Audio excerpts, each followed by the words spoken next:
was not a commercial failure. Now, ultimately, the Concorde ended up being an aircraft for the elite classes. It was never designed to be that. It was always designed originally at the offset to be a mass transport solution for everybody.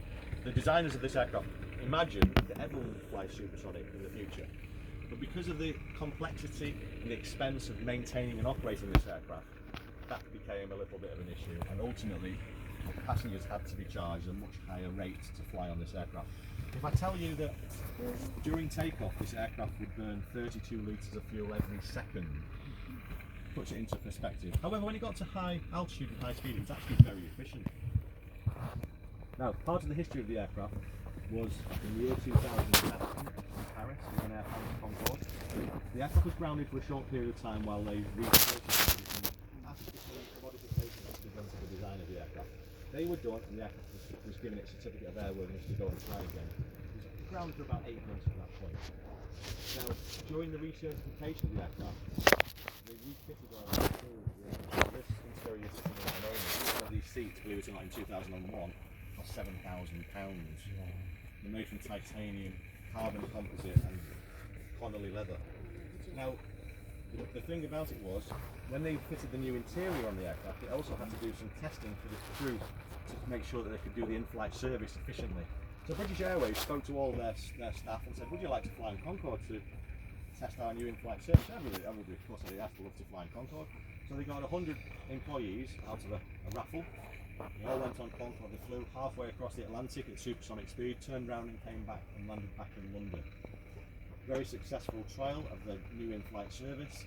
But when they opened the doors that morning, that was September the 11th, 2001. And unfortunately, that was occurred in New York, which was the primary route for this aircraft. Nobody wanted to fly to New York.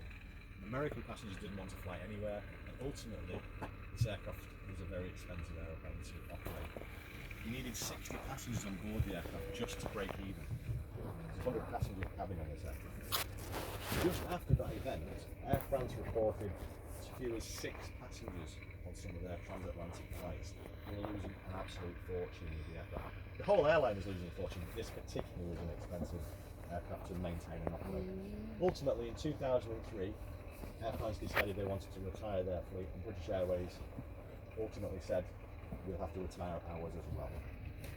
So it was with great sadness they announced in April 2003 Concorde was going to be retired. It was being retired for commercial reasons, not for safety reasons, but for commercial reasons.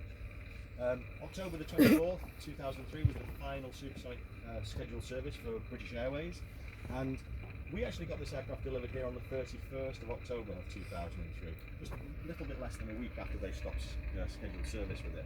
The reason we got this aircraft is because Manchester Airport put in a bid to British Airways because we wanted one of their Concordes to be donated to us for educational purposes, and British Airways accepted our bid. They were very happy with our bid, and they offered us our first choice of aircraft.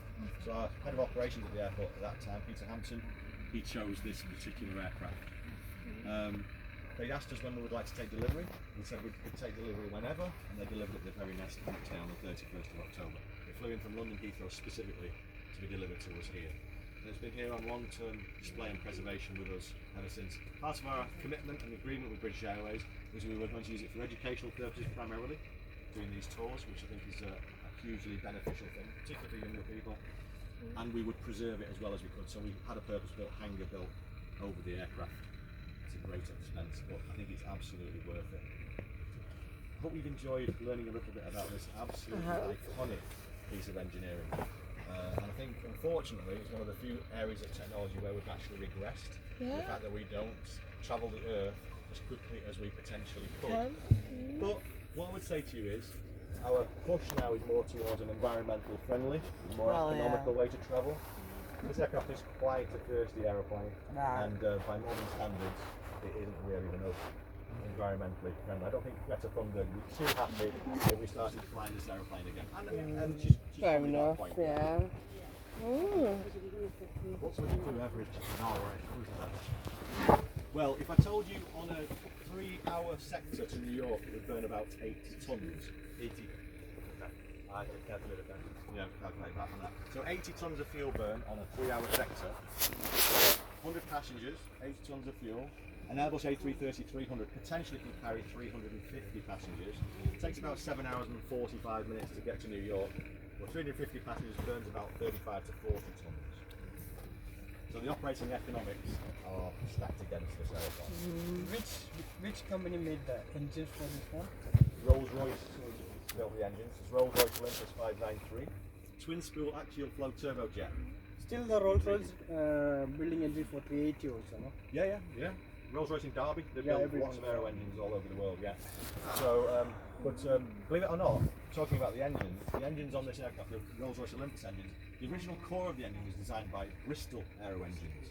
And the engines on the aircraft, believe it or not, at this date, are 72 years old. The design of the engine is 72 years old. It first flew in 1952. Slightly modified version on this aircraft. How much did it cost to fly from London to New York? Well, Next up, at retirement, there was all sorts of different prices. So, but what I can tell you without any question, in 1977, £429 one way. Now that doesn't sound like a lot of money, Sorry, but by